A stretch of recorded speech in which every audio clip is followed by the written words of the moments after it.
Bonjour et bienvenue sur M l'Écho, sur M Provence. Vous savez que nous parlons de sujets d'actualité. Alors ce matin, c'est la formation professionnelle parce que depuis le début de l'automne, on parle beaucoup, enfin on n'est pas encore en automne d'ailleurs, mais on parle beaucoup de la réforme du Code du travail. Derrière, il va y avoir une autre réforme importante prévue par le président Macron, celle de la formation professionnelle. Et nous avons avec nous les représentants du FONGECIF PACA pour parler de ces sujets-là. FONGECIF Provence-Alpes-Côte d'Azur avec monsieur Bernard Montoya qui en est le président. Alors qui représente la CFE-CGC parce qu'on aura l'occasion de le dire, c'est des organisations qui sont paritaires. Donc aux côtés de M. Montoya, M. Gérard Goron qui assume la fonction de directeur général du FONGECIF Provence-Alpes-Côte d'Azur. Et puis M. René Ancelin qui est l'autre voix du paritarisme, celle des entreprises. Donc vous équilibrez. Là en ce moment, René Ancelin est vice-président et donc Bernard Montoya qui représente les syndicats de cadres et de salariés et lui le président. Un mot déjà sur ce paritarisme. C'est ça Bernard Montoya qui est aujourd'hui en cause dans la réforme parce qu'on a l'impression que comme dans beaucoup de domaines, le président Macron veut aller vite, un peu renverser la table. Il considère que ce paritarisme n'est pas suffisamment efficace. Vous sentez une forme de pression de la part du président de la République aujourd'hui ? Et à dire vrai, nous basons sur des déclarations, sur les déclarations d'intention lors de la campagne présidentielle, qui ont été relayées le 31 août dans Le Point. Oui, dans sa fameuse interview fleuve. Voilà, dans lequel on ne parle pas de réforme, mais on parle de révolution de la formation. Donc dans les propos du président de la République, on parle, je cite, des révolutions de la formation professionnelle, d'atteindre des publics prioritaires, donc jeunes loin de l'emploi, chômeurs peu qualifiés. L'intention, je cite, je veux que l'argent dépensé dans notre pays pour la formation professionnelle le soit efficacement. Et nous allons mieux cibler les efforts et mettre de la transparence. D'accord, donc on voit un peu la totalité du prisme des critiques et autres. Il y a un chiffre qui circule partout, c'est ce chiffre de 32 milliards. Alors on va peut-être passer le micro à René Ancelin pour que vous puissiez comme ça échanger aussi entre vous. Ce chiffre, il vous énerve un peu parce que quelque part, c'est pas forcément la vision qu'on doit avoir, surtout si on dit que l'argent est mal utilisé. Oui, ce chiffre nous énerve un petit peu. Non, c'est pas qu'il nous énerve, mais c'est surtout le manque d'information parce qu'il est repris par les médias de manière générale, par les politiques, alors que si déjà ils avaient lu leurs documents budgétaires remis à l'Assemblée aux députés, tous les chiffres y sont. Et on se rend compte que sur les 32 millions évoqués... Milliards, pardon. Les 32 milliards évoqués, seuls 6 milliards sont attribués au paritarisme. D'accord, donc les gestionnaires du FONGECIF, donc du congé individuel formation et puis de bien d'autres choses aussi, vous c'est uniquement 6 milliards sur les 32 ? Le paritarisme, absolument. D'accord, et le reste c'est quoi alors ? Alors il y a d'autres fonds privés, il y a d'autres gestions privées mais qui n'est pas paritaire. Il y a 5,4 millions milliards dépensés par les trois fonctions publiques, d'accord, etc., etc. Donc ça, on veut bien marquer le coup parce que c'est un son de cloche qui est un peu négatif. En plus, on entend partout, repris aussi par les journalistes, oui, mais les syndicats se gavent, entre guillemets, sur la formation professionnelle. Il faut savoir que ces fonds, d'abord, ne sont pas des fonds d'État, mais sont une contribution des entreprises, à 99%. Après, les fonds régionaux correspondent à des appels d'offres. Donc ce sont des cotisations des entreprises. Absolument. Pour que leurs salariés soient mieux formés ou aient une possibilité de développer leurs activités. Les administrateurs paritaires sont tous bénévoles, il faut le savoir. Et donc il y a aucun financement des syndicats ou des oui, parce que la grande idée, c'était de dire les syndicats en profitent, alors qu'ils soient les syndicats patronaux ou syndicats salariés ou cadres, pour se faire financer en prenant un peu en frais de fonctionnement sur l'argent de la formation. Et en plus, sur ces 6 milliards, on a des résultats.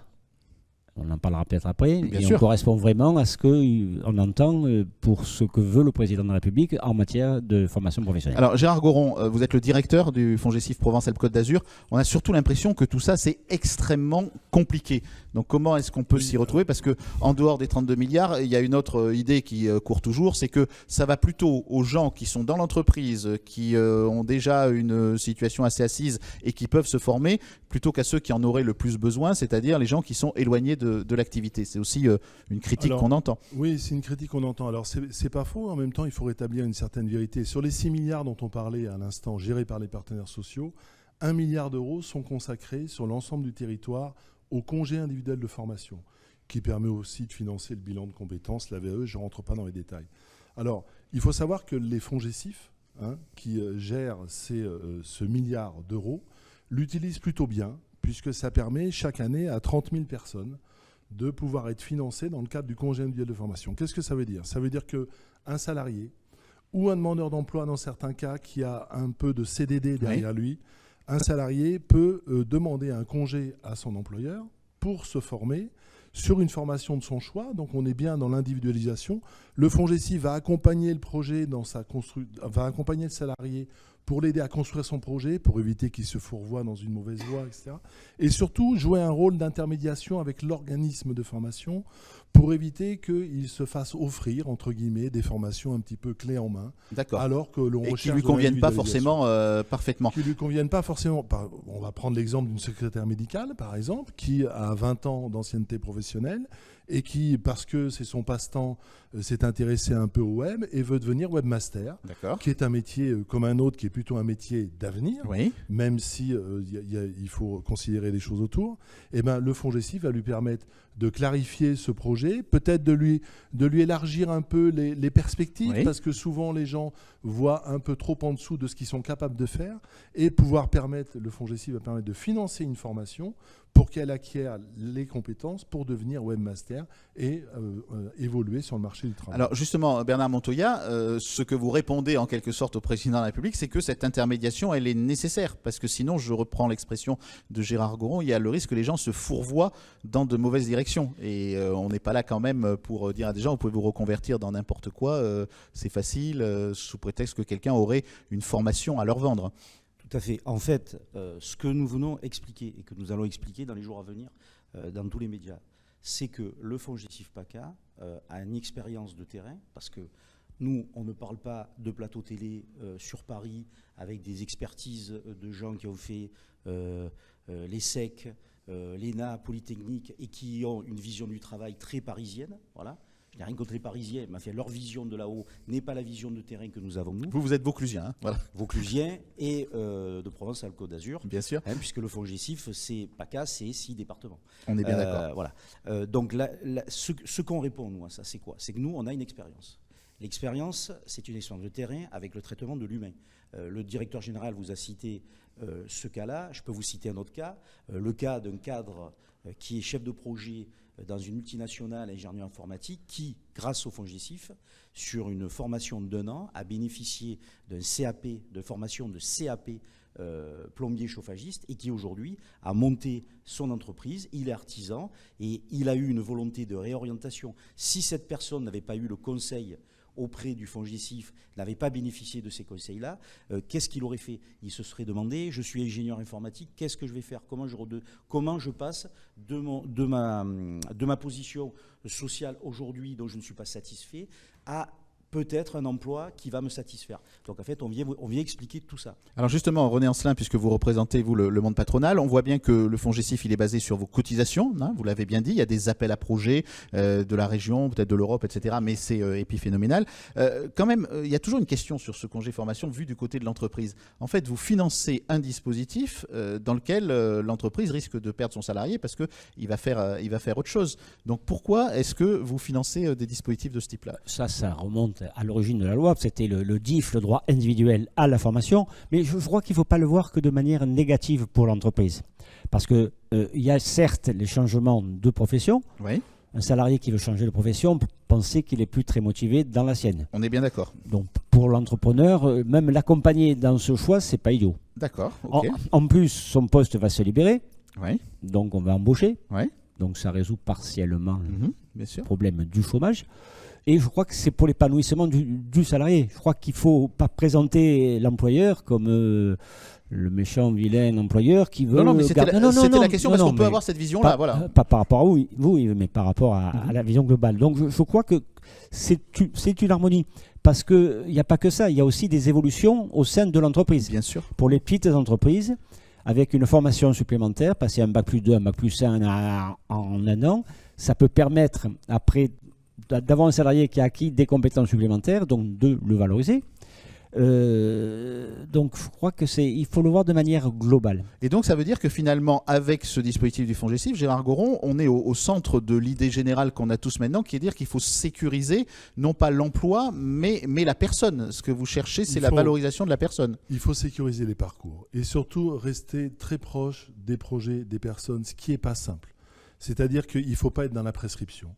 Il faut être dans le respect de la personne qui a envie d'évoluer et souvent, ce sont des parcours qui ne sont pas faciles et le conseil en évolution professionnelle qui a été instauré par la loi de 2014, que le FONGECIF dispense, ce conseil en évolution professionnelle doit permettre aux personnes d'être soutenues dans leurs projets, d'être aidées, d'être accompagnées, d'être conseillées, bien informées, afin qu'elles ne se fourvoient pas, vous le disiez, dans des voies qui ne seraient pas les leurs, mais qu'elles aient un vrai projet qui puisse aboutir à une transformation. C'est souvent des projets de vie personnels et professionnels que l'on aide à réaliser. Et nous avons des résultats, et c'est ça que nous voulons faire valoir. Aujourd'hui, les résultats sont là. Nous avons un observatoire des transitions professionnelles qui est visible sur Internet, le site OTP. On tape OTP, on le trouve tout de suite. Et il montre plusieurs choses. Les personnes qui sont financées par le FONGECIF obtiennent à 90% leur diplôme ou leur certification. 91%. Me rectifie le vice-président, il a raison, le pourcentage est important. 80% des personnes qui viennent nous voir sont plutôt dans un projet de reconversion. Donc ce sont des projets de transformation profonde. Et on est vraiment dans l'individualisation là. Et 80% des personnes, enfin, qui sont passées par ce congé individuel de formation, sont un an après la fin de la formation, ont réussi leur transition professionnelle ou sont encore en cours. Il faut savoir que ce parcours du combattant, parce que les gens souvent le disent, ce n'est pas simple. C'est long. Il faut trouver les financements, c'est long, ça demande beaucoup d'investissement, c'est des bouleversements familiaux très souvent. Les gens le disent, le soulignent. S'ils ne sont pas accompagnés, il y a beaucoup de risques d'échec et ça c'est important de développer ce conseil en évolution professionnelle. Alors, je vais rebondir sur le débat puis avec M. Montoya sur quelque chose que vous avez dit tout à l'heure. Conseil et pas prescription. Je pense que c'est important parce qu'il y a la notion dans prescription de gens qui ont tendance aujourd'hui à vendre de la formation comme on vendrait n'importe quel bien ou quel service.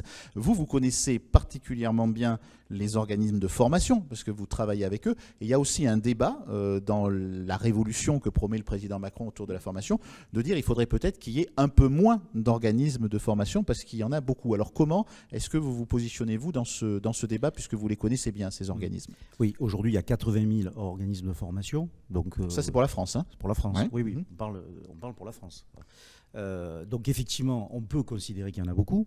Nous, notre propos, c'est pas de savoir s'il y en a beaucoup ou pas beaucoup. On a les moyens. Il y a maintenant un principe d'agrément par Datadoc qui nous permet, par rapport à certains critères, Datadoc, c'est une sorte de base de données, c'est ça? Base de données officielle nationale, dans lequel il faut répondre à certains critères, pas les détailler, mais certains critères qui nous permettent de savoir si l'organisme de formation est sérieux ou pas, clairement. Ensuite, le FONGECIF, par l'intermédiaire de ses conseillers en évolution professionnelle, sont des gens qui sont au contact et qui connaissent ces organismes de formation. Donc, ils savent le sérieux, pas le sérieux, puisque, comme je vous l'avais dit précédemment, ça nécessite de l'expérience. Voilà. Si on n'a pas l'expérience du terrain, qui est une expérience de dizaines d'années avec des centaines et des milliers de dossiers traités depuis ces années-là, on ne peut pas parler de sérieux par rapport aux organisations. Donc nous, le propos, c'est pas de savoir s'il y en a 80 000 ou s'il en faut 600. Bon, après, ça sera des décisions à prendre. Nous, ce qui nous intéresse, c'est de recevoir les gens, de savoir ce qu'ils veulent, de les orienter, de leur donner les bonnes solutions. Voilà, ça prend du temps, c'est-à-dire que le conseiller qui reçoit la demande, analyse, discute, c'est un dialogue. Ensuite, il va chercher le bon organisme, orienté, mais à aucun moment nous obligeons. Nous sommes sur du conseil. Voilà. Donc, quand on nous parle aujourd'hui, qu'on nous parlerait de manque d'efficacité, de manque de transparence, je pense qu'il faudrait mieux de venir voir ce que nous faisons sur le terrain, plutôt que d'avoir des positions dogmatiques, parce que je pense que dans certains cas, c'est du dogmatisme. Venir sur le terrain, peut-être pas que en PACA, il y a d'autres régions aussi, et tous les territoires n'ont pas les mêmes objectifs, les mêmes moyens économiques, mais il ferait mieux de venir ici voir comment on fonctionne, se servir de l'expérience, et à partir de là, comme on le fait nous, partir du terrain pour savoir comment organiser les choses. Voilà. Alors René Ancelin, une autre question qui se pose, c'est la taille des entreprises, parce qu'aujourd'hui, faire des plans de formation dans des très grandes entreprises, un DRH va savoir le faire, ça pose pas de difficulté. Dans le tissu que vous connaissez évidemment très bien des entreprises locales, c'est-à-dire 95% de TPE, de boîtes de moins de 10 salariés, le départ d'un salarié en formation, c'est quand même une réorganisation parfois de l'entreprise. Donc c'est des choses sur lesquelles vous avez aussi cette expérience de terrain. Ça se gère, la formation dans les PME et dans les TPE. Bien sûr, ça se gère au même titre qu'un congé maternité, qu'une longue maladie, etc. Donc il y a de l'intérim, il y a des remplacements, il y a des CDD. Mais je veux dire, tout ça, ce sont des points qu'on aurait tendance à montrer du doigt en disant il faut privilégier les chômeurs. Et puis tout le reste, c'est du superflu. Il y a aussi un autre débat qui consiste à dire aujourd'hui, est-ce que dans la TPE-PME, on peut se former? Parce qu'il y a pas mal de gens qui disent je préfère aller dans un grand groupe parce que j'ai quand même plus de sécurité, ne serait-ce qu'au niveau de l'évolution de ma carrière professionnelle. Vos dispositifs permettent aussi de s'adresser à des gens qui sont dans des petites boîtes. Permettent surtout de s'adresser à des gens qui sont alors, dans des petites, jusqu'à 50, 100, 200, etc. Après, il faut savoir que les grands groupes ont des plans de formation internes. Bien sûr. Donc, ils ne sont pas vraiment impacté par le FONGECIF, sauf si c'est un salarié qui veut faire de la reconversion. Mais quand on dit qu'aujourd'hui c'est la CPME qui est la grande bénéficiaire des négociations ou des décisions sur le code du travail, et quand on dit qu'en France l'emploi vient avant tout des petites entreprises, vous êtes au contact de ces entreprises par la proximité dont on parlait, et donc si on vous fait disparaître ou si on vous coupe un peu les vivres, c'est ce lien avec la petite entreprise qui risque de disparaître au niveau de la formation. Oui, mais de toute façon, on voit très bien que ce paritarisme, du moins dans les FONGECIF, les OPCA, fonctionnent merveilleusement bien. Nous, on a toutes les tendances représentées, hein, CGT, CFTC, CGC, et en face, MEDEF, CPME, UTP. Etc., oui. Toutes les décisions du conseil d'administration sont prises à l'unanimité. On se réunit une fois par mois en conseil d'administration, une fois par mois en groupe de travail pour étudier un peu la prospective. On a une commission pour l'attribution des dossiers. Oui. Donc, c'est fait paritairement sur des critères bien précis. Donc, on ne fait pas n'importe quoi pour l'attribution des fonds. Et en plus, accessoirement, on entend que les dossiers coûtent cher. Il faut savoir qu'un dossier sur une formation longue, puisque ça fait 1200, 1300 heures, coûte environ 20 000 euros. Un salarié à Pôle emploi coûte entre 15 000 et 20 000 euros par an. Sauf qu'à Pôle emploi, il risque d'y rester 2 ans, voire 3 s'il est senior, alors que nous, vu nos statistiques, au bout d'un an, 80% sont en poste. D'accord. Donc voilà, c'est des choses qui Gérard sont... Goron, on parlait de proximité. Il y a aussi quelque chose qui est important dans la proximité, c'est la bonne connaissance de son territoire. On n'a pas forcément les mêmes bassins d'emploi ou les mêmes capacités d'emploi que la région Franche-Comté ou que la Normandie. Bien Donc sûr. là aussi, vous avez un rôle d'acteur régional qui est important dans le FONGECIF. Bien sûr, dans le cadre du Conseil en évolution professionnelle, il y a une chose qui est importante, c'est la notion de données socio-économiques. On se doit d'être au courant des projets en cours sur la région, de bien connaître le tissu économique, et les conseillers en évolution professionnelle au FONGECIF sont régulièrement formés à ça. Je voudrais revenir sur une chose, sur ce côté prévention. C'est vrai qu'il faut s'occuper des gens qui sont demandeurs d'emploi, il faut les accompagner vers l'emploi. Une chose a été à considérer, c'est qu'on peut aussi s'en occuper avant qu'ils deviennent demandeurs d'emploi. Et vous avez beaucoup de gens dans la population des travailleurs en France qui sont fragilisés par le simple fait qu'ils ont peu de qualifications, par exemple, qui sont dans des petites entreprises qui ne sont pas sûrs de leur devenir. Et le congé individuel de formation peut permettre, avec opportunité, de permettre à ces gens-là de rebondir et sur des projets d'évolution qui vont faire en quelque sorte qu'ils vont éviter le chômage à court ou à moyen terme. Ça, c'est une chose qu'il faut souligner. La deuxième chose, c'est que dans les gens que nous finançons, dans le cadre du congé individuel de formation, vous avez une forte proportion, 11% de personnes qui créent leur emploi. C'est-à-dire qu'au lieu d'aller chercher un travail avec leurs nouvelles compétences, une fois qu'ils ont acquis ces compétences par la formation, ils réalisent une entreprise unipersonnelle ou une SARL ou un statut de travailleur indépendant. Et sur ces 11%, on s'aperçoit qu'il y a un taux de pérennité important à 3 ans, puisqu'il est de 76%, et 71% à 5 ans. ce qui est plus fort que le taux national. Ce qui veut bien dire que quand les gens se mettent en mouvement et veulent réaliser une transition professionnelle, aller vers du mieux, aller vers quelque chose qui les intéresse, qui leur plaît, ils ont cette fibre un petit peu de créateur qui peut ensuite permettre aussi de faire boule de neige, et d'une entreprise, on peut imaginer, qui crée aussi des emplois pour d'autres personnes. Bernard Montoya, vous avez aussi un rôle, je dirais, d'information au départ. On parlait de ces gens qui, dans l'entreprise, peuvent se poser un certain nombre de questions. Il y a peut-être des gens qui n'ont pas d'idée, qui se disent, bon ben voilà, moi, je ne sais pas comment je vais évoluer, mais après tout, j'y pense pas tous les jours. L'essentiel, c'est que mon salaire tombe à la fin du mois. Aujourd'hui, vous avez des actions directes vis-à-vis de ces gens-là. Vous attendez pas qu'on vienne vous voir. Vous allez vers eux pour leur dire, il y a des possibilités de formation, d'évolution. Alors, tout à fait, puisqu'en fait, pour tout vous dire, avant l'été, la question c'était comment communiquer sur ce dont je vous ai parlé, c'est-à-dire le CEP Tour. Aujourd'hui, l'actualité fait qu'on communique un peu plus dans le détail, mais à la base, voilà, quand on parle de communication, nous avons une action sur le FONGECIF PACA et dans 2 autres FONGECIF en France qui s'appelle le CEP Tour. Le CEP Tour, c'est quoi? C'est un bus dans lequel il y a des conseillers qui se déplacent avec des dates qui iront du 27 septembre au 21 octobre sur toute la PACA, Antibes, la Valette du Var, la Seine-sur-Mer, Digne, Manosque, Gap, Avignon, Arles, Aix-les-Mines, Aix-en-Provence, Aubagne, Marseille. D'accord, donc ça c'est un bus qui, vous allez mettre ça sur les places des villes et des villages, on va dire, ça, et puis voilà. On pourra c'est sur notre site. Hein, je pense que on le relaiera aussi sur le site voilà. de M-Provence. En fait, je n'ai qu'à lire, 13 dates programmées, une tournée animée par les conseillers du FONGECIF Provence-Alpes-Côte d'Azur pour vous accompagner et répondre à vos questions sur vos bassins d'emploi. Donc et c'est gratuit, c'est bien précisé, gratuit, sans rendez-vous. Les gens se présentent, on est là, ils viennent nous parler, ils demandent, ils se renseignent, parce qu'effectivement, on peut considérer qu'il y a un manque de communication. Mais bon, on ne peut pas communiquer matin, midi et soir sur des choses que nous faisons. Comme vous l'a dit René, c'est du bénévolat. Le paritarisme, c'est aussi du bénévolat. Donc aujourd'hui, l'action, le CEP Tour, c'est se déplacer dans la région pour communiquer, pour que les gens viennent. Donc nous invitons toutes les personnes qui souhaitent avoir un bilan de compétences, se renseigner, avoir une idée de l'action qu'on peut mener avec eux. Un bilan de compétences, c'est qu'est-ce que je sais faire c'est ça, parce qu'il faut peut-être aussi bilan de compétences, validation des acquis de l'expérience. C'est très compliqué ça. On peut peut-être juste donner sur ces 2 points. Expliquez-nous ce que c'est. Un bilan de compétences, ça consiste à rencontrer un consultant dans un organisme qui a été accrédité par le FONGECIF. Bon, c'est gratuit, ça fait pas mal. C'est gratuit, c'est le FONGECIF qui va payer le prestataire.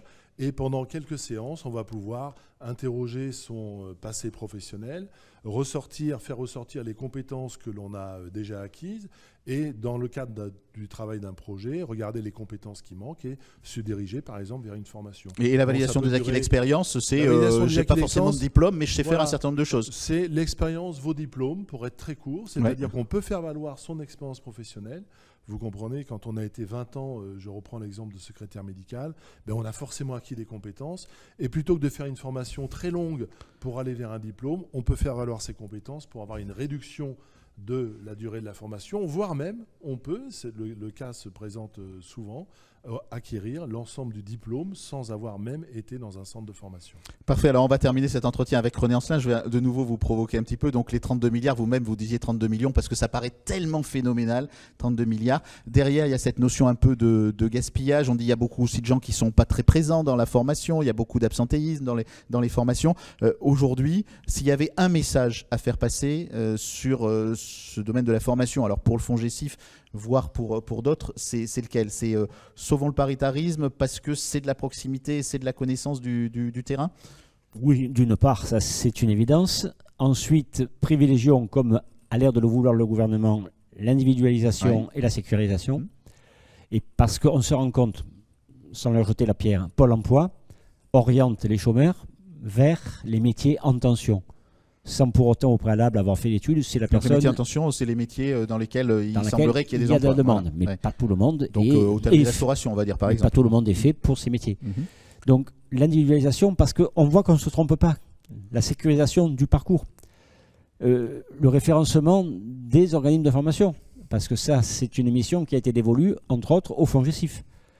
Parce que si on laisse les salariés aller un petit peu où ils veulent, ils vont se retrouver face à 80 000 organismes de formation je ne sais pas si c'est le meilleur choix. Merci d'avoir défendu cette intermédiation que vous réalisez avec le FONGECIF dans ce domaine de la formation et de nous avoir éclairé sur les réformes à venir qu'on suivra évidemment avec intérêt puisque les décisions sont évidemment pas encore prises. Et puis on a beaucoup parlé du territoire et ça nous importe beaucoup sur M-Provence. Donc à très bientôt pour d'autres émissions économiques sur notre média. Merci.